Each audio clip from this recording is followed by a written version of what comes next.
Razlog zbog čeg smo danas se sazvali presnu konferenciju je podizanje optužnice protiv komandanta prve slavne Teočanske brigade Dževada Avdičevića i protiv njegovih saboraca i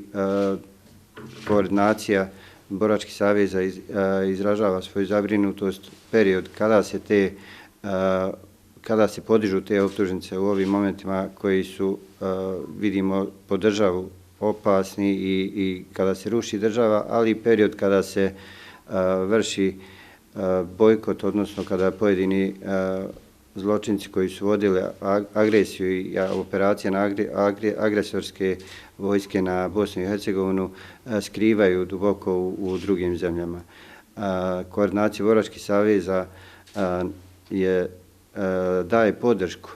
pravosudnim institucijama Bosne i Hercegovine, ali također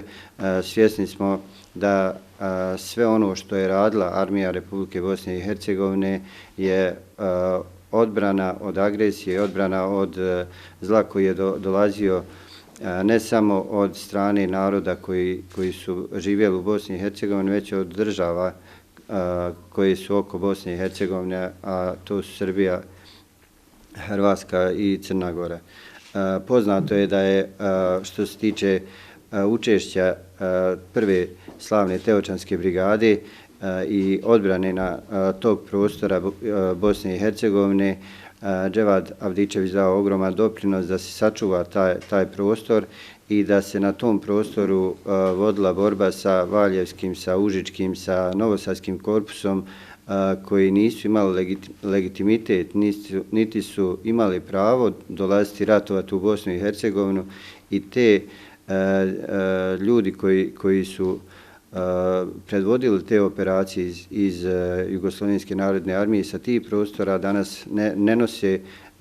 odgovornost za sve ono zlo koje je počinjeno na tom prostoru i nad civilima, ali i nad svim objektima i na svim žiteljima Bosne i Hercegovine, a pokreće se ovakvi postupci za koje mi smatramo da su vođeni nekim drugim stvarima, više usmjereni političkim, kako bi se izvršio pritisak na nas, borce armije Republike Bosne i Hercegovine, ali i na državu Bosne i Hercegovine i karakter rata koji je bio isključivo odbranbeni od agresije, a kasnije, u kasnijoj fazi prešao u oslobodilački, svrstao i pretvorio u formu građanskog rata.